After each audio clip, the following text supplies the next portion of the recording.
film from 2009 I love me my titled Law-Abiding thrillers. Citizen. Spoilers ahead. I love my Watch out thrillers. and take care.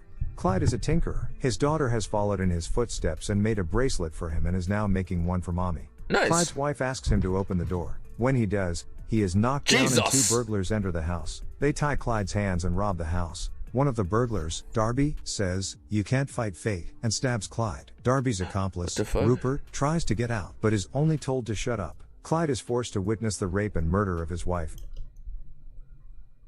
Oh my god. No, okay, I can't. Okay. I hate that type of shit. Okay, I'm not gonna lie. I hate that type of shit. I hate shows and movies where a man is witnessing his wife get raped. Rage. I hate that. I hate that shit. Mr. Bolin has the best like, I'd rather blow my scary brains out. stories. Watch one of his vids. I'd rather blow my brains out in GTA than have that happen and witness it. Like, no, bro. I can't. That is worse than death to me. I'm sorry, bro. That is... I don't care, bro. That is the worst crime you could do, in my opinion, bro. That's like rape, bro. No, like no, bro. That's bad. What's that one black type show that came out last year? That was kind of fucking crazy. And episode 1 had like a rape scene, bro. It was like a black show. No, not Black Mirror, bro. It was kind of new. Was it Them? Them. Oh my god. That shit was bad, bro. Meet the Johnsons. Okay, no, I'm not talking about Meet the Johnsons. They, them, bro. No, go watch Them, bro. Was it Them? Let me see. Let me see. Them show. Them show. The show is fucking freaky, bro. Yes, it's Them, bro. It's like a who produced this shit? Go watch that shit. This shit is fucked. Tries to get out, but is only told to shut up. Clyde is forced to witness the rape and murder of his wife, and when his young daughter shows up, she is not exempt from this fate either. Career-minded prosecutor Nick talks to his colleague about the Clyde case. The matter. What do you mean not exempt from this fate either? What do they mean? What do they mean?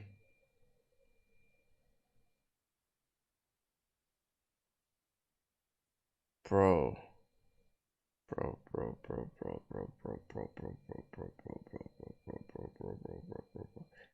The things oh my god. The matter got out of hand last night because a judge ruled that DNA from the crime scene was inadmissible. What? He decided to take a plea deal rather than go to trial with the case. He's not taking any chances, saying some justice is better than no justice at all. Nick meets with Clyde, who hands him notes that he thinks might help with the case. Nick puts the notes aside and says that Darby has agreed to testify against Rupert, who will go to death row with his testimony. Darby will be sentenced up to 5 years in prison. Clyde, already emotionally scarred, is in disbelief. He begs Nick not to take the deal, but it's already been decided. That's how the justice system works. It's not about what you know, it's about what you can prove. Nick says it's a win for them, as if spitting in Clyde's face. In the courtroom, the whole incident was staged as if Rupert was the main culprit. Darby quietly makes fun of Nick's wife, as if she is next, and signs the plea deal. Outside, Nick makes a statement to the press about the ruling and Darby sarcastically thanks him for being in his corner. It's nice when the system works. Nick watches from a distance, still shocked at how unfair everything is. Yo, bro. No fucking... After a hard day at work, I'm not gonna lie, I gotta watch this shit, even if I find out what the fuck comes happens. home to his wife, Kelly, and to calm his nerves, he talks to his daughter in his wife's belly. 10 years later, Nick's daughter has grown up, but he is as busy as ever. Once again he has to skip his daughter's recital at school, and Kelly is unhappy that he is neglecting his daughter's life so much because of his work. Today is the day Rupert is to be executed by lethal injection, and Nick is present with his coworker Sarah. He witnesses the execution instead of his daughter's recital. Rupert's last words are that he wasn't the one responsible for the death of Clyde's family. That doesn't sit well with Sarah and Nick. Rupert is injected with 3 drugs, administered in a specific order. Instead of dying painlessly, he begins to shake and scream in pain and dies an agonizing death. Bravo, what a great show. The warden explains that they are not responsible for the man's agony, it has never happened before. A policeman arrives and hands the prosecutors a bottle with the phrase "Can't Fight Fate" written on it. Nick recognizes this phrase and the police look into Darby and find his whereabouts. At Darby's, who is sniffing flour, he receives a call. The voice is muffled and tells everything there is to know about him. Darby becomes paranoid. The voice tells him to look out the window. He sees police approaching him from all sides. Darby rushes outside and fires a few shots at police cars. He gets another call from the muffled voice telling him that if he wants to stay out of prison he has to lose the gun and head toward the abandoned factory. Darby does as he is told. Fortunately, on the way there, he finds an officer asleep in his car. He gets in, grabs his gun, and forces him to drive. They stop at a deserted location. Darby drags him out and tells him to get cop, bro. Nigga caught lacking in your fucking whip. On his knees, but before that, Darby takes a call and learns that his rescuer was none other than Clyde himself. Darby tries to shoot him, but it is a trap gun. Instead, he is injected with a paralyzing serum, but he remains conscious. In other words, Darby cannot move, but he feels everything. Clyde then hold on. Yo, W fucking plot. Yo, that fire. But he remains conscious. In other words, Darby cannot move, but he feels everything. Clyde then restrains him at his warehouse and tells Darby that he will feel pain that he has never felt before. He has made all the necessary preparations to delay his death for as long as possible. Before he begins the torture, Clyde tells him that he knows what it's like to be helpless, just as he was 10 years ago. You can't fight fate. He starts the recording and begins to dismember Darby. Nick and Sarah discuss the tampering with lethal injection. Nick feels that Darby had nothing to do with it because he doesn't have the brains to pull it off. A while later, the police find Darby in 25. I ain't gonna lie, this is this is revenge. This is revenge. Nick of the gruesome sight. Sarah realizes that the only person who has a motive is Clyde. He has sold all his assets in recent years, buying properties in bizarre places. He also owns the warehouse where Darby was found. The police brigade is on its way to Clyde's house, who is calmly undressing when he hears the sirens. They surround his house and Clyde receives them warmly, but naked. He is arrested and on the way to the car he gives Nick a threatening stare. In Clyde's place they find books on law and a torn-out piece of newspaper on which Nick and Darby shake hands.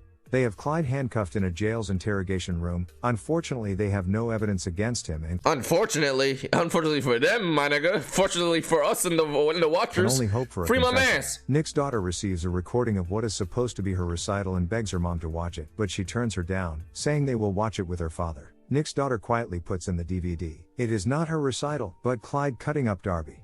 Nick confronts Clyde. He turns off the live feed and puts on a little act, as if Clyde has done the right thing. Clyde confesses in a roundabout way that he wanted to kill Darby and Rupert and has been going over and over in his head on how to kill them. Nick takes this as his confession and starts to head out, but Clyde stops him, carefully explaining Nick's daily routine and telling him to sit down, even though Nick says they are done here. Clyde says that anything he told him is inadmissible because he never directly said he killed anyone and knows they have no proof. Even though Darby was found dead in Clyde's warehouse, Clyde owns numerous properties across the country and can say it was a setup. Nick says they know he did it, but it's not about what you know, it's about what you can prove. Clyde says he will give his full confession if Nick can do something for him. Clyde wants a bed and Nick's ego gets the better of him.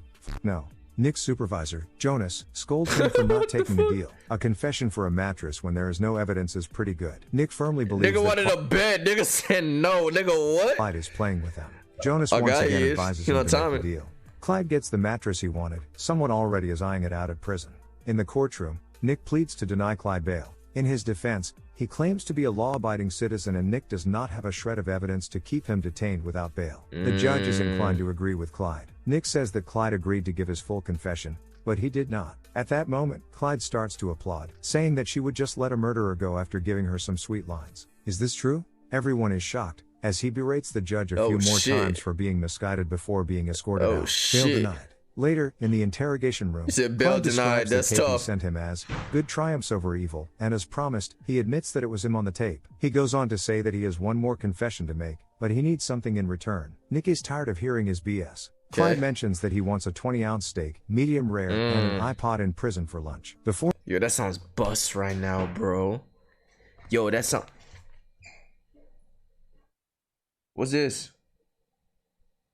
What happened? You want them in? What? Alright. Put them in. You know what's up? Coral, bro, she's a crackhead, bro. She ain't trying to...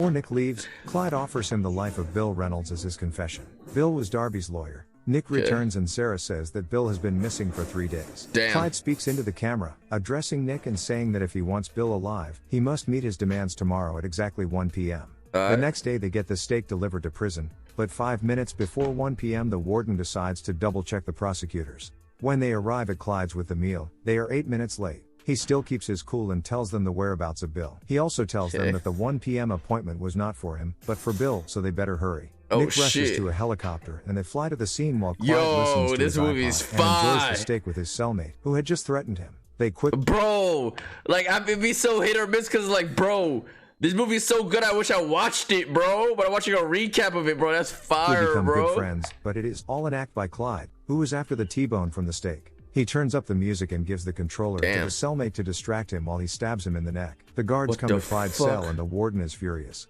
Nick has found Bill buried with an oxygen mask. He's dead. It took them 15 minutes to get there from the prison. So if Clyde had gotten his lunch in time, Bill would still be alive. Nick receives a message from Sarah telling That's tough. him that Clyde murdered his cellmate and the warden is moving him to solitary.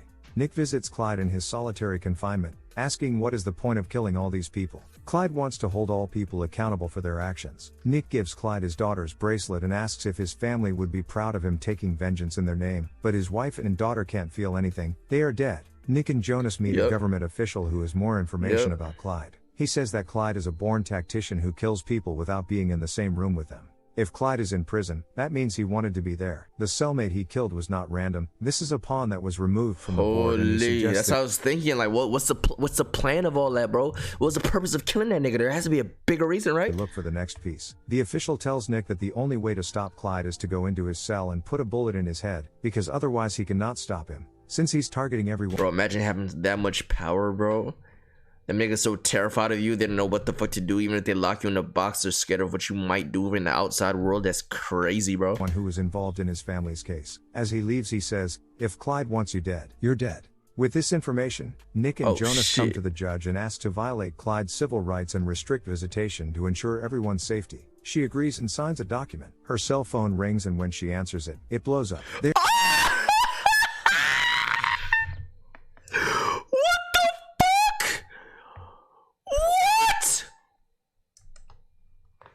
Yo, what? Jonas come to the judge and ask to violate Clyde's civil rights and restrict visitation to ensure everyone's safety. She agrees and signs a document. Her cell phone rings and when she answers it, it blows up. They are shocked. Nick visits Clyde in an interrogation room at the prison. He asks him about his accomplice and what the point of this revenge is. Clyde gets angry because Nick still does not understand what it is all about. If he wanted revenge, he would have slaughtered his family in the last 10 years. Clyde gives Nick one last chance. Release him by 6 a.m. or everyone will die. Clyde is escorted to a maximum solitary by a number of guards. Nick and Sarah meet at a prison where they go through documents to find any clues on who is helping Clyde from the outside. But without luck, Sarah starts to doubt if their decision to take the deal with Derby at the time was right. Nick assures her it was. The DA staff stays until 6 a.m. Then Nick sends everyone home to rest. When Sarah starts her car, the bombs attached to the car explode, killing everyone, including Sarah. Since Clyde is still in prison, Nick is sure someone is helping him. 6 officers have been killed. Nick and Jonas meet the mayor, who could not imagine how one arrested Annalise Keating man can do so much damage. Is it Annalise Keating? Yo, if you know, you know. Look at clean. Look at the cleanliness. Look at young and shit. Look at all healthy. You feel me? W-wig. You feel me? Killed. Nick and Jonas meet the mayor, who cannot imagine how one arrested man can do so much damage. She appoints the 2 security guards. Nick sends his family to a safe place and calls it a vacation. No credit cards or cell phones, nothing that could give away their location. When Nick comes back inside, he notices the framed newspaper article, which means someone has been in his house. Back at the prison, Clyde is let out for a walk and is greeted by Nick and the detective. Out of anger, Nick beats Clyde, who only says that it's good that he's angry, he's just warming up. The detective pulls a gun, but Nick stops him. Clyde says that what Nick is going to witness will be biblical. At Sarah's funeral, Jones thinks they brought this on themselves, but Nick still believes they did the right thing, but is beginning to doubt himself. As they drive away, a man in black clothing is controlling a military drone armed with a machine gun, a EMP and rocket launcher. Oh He disables my the God. cars and they come to a stop. Jonas' car is riddled with anti-tank rounds, and to make sure Jonas is done for, he blows up the car. The mayor cannot my believe Nick let this go God. on for so long. She wants to fire him, but to reduce media pressure on her, she appoints him as the my new district God. attorney. The mayor of Philadelphia has issued an emergency order to lock down the entire city. No one is allowed to move unrestricted in the city. Nick receives an email from Sarah's contact. It's about real estate that Clyde bought. He finds all the property sold in Philadelphia in the last 10 years and compares the amounts. Nick finds out that Clyde owns a small garage, not far from the prison. He and the detective meet to check out the garage. They find a hole in the floor. It is a tunnel that Clyde dug that goes directly under the prison. Clyde made an entrance into Holy every single shit. cell. That's why he killed his cellmate. That was his plan all along. The detective checks Clyde's cell, but he's not there.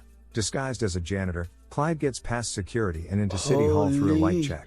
The detective and Nick find that Clyde has Holy. cameras everywhere, even in Nick's house, and a quote from von Clausewitz about the center of gravity. In this case, City Hall. Clyde plants napalm bomb to kill Mayor, who will soon hold a security meeting. Nick and the detective arrive soon after. As a precaution, they must proceed quietly so as not to alert Clyde that they are onto him. They notice Clyde's cart on the 5th floor, just below the conference room. They find a suitcase, which they suspect is the bomb. The bomb squad man opens the suitcase and says the bomb is activated by cell phone and could go off at any moment. Some agents assigned to monitor Clyde's warehouse notice him pull up and notify Nick. Clyde goes to his equipment in the tunnel and watches as the meeting begins. He grabs his cell phone and climbs to his cell. In his cell, Clyde is startled by Nick. He has a gun and asks Holy Clyde to do shit. the right thing, giving him a way out. Holy Clyde asks shit. if he is here to make one last deal. Oh shit. Oh shit. That's tough.